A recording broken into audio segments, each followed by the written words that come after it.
நாட்டில் அபிவிருத்தி பணிகள் துரித கதையில் முன்னெடுக்கப்பட்டு வருகின்றமை கண்கூடு.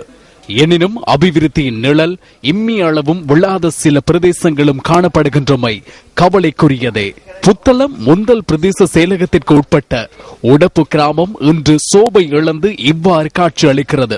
நேர்த்தியான குழாய் நீர் கட்டமைப்பு இல்லாமையினால் இந்த கிராம மக்கள் தமது குடிநீர் தேவையை பூர்த்தி செய்ய முடியாத அவல நிலையை எதிர்நோக்கி உள்ளனர். கீரியங்கள்ளி பகுதியில் அமைக்கப்பட்டுள்ள நீர்த்தாங்கியிலிருந்து 6 கிலோமீட்டர் தொலைவில் உள்ள தமது கிராமத்திற்கு நீர் விநியோகிக்கப்பட்டு வந்ததாக மக்கள் தெரிவிக்கின்றனர்.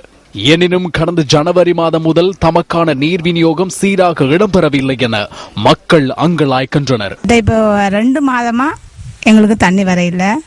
நாங்க 15,300 கட்டி தண்ணி எடுத்தும் ஒரு பிரயோசனம் இல்லாம போயிட்டது.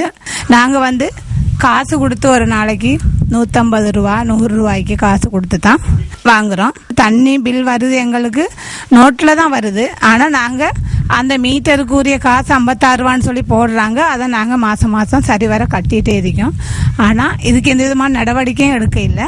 சீரான முறையில் தமக்கான குடிநீரை விநியோகிப்பதற்கான நடவடிக்கைகளை அதிகாரிகள் முன்னெடுக்க வேண்டும் என உடப்பு கிராம மக்கள் வேண்டுகோள் விடுக்கின்றனர்.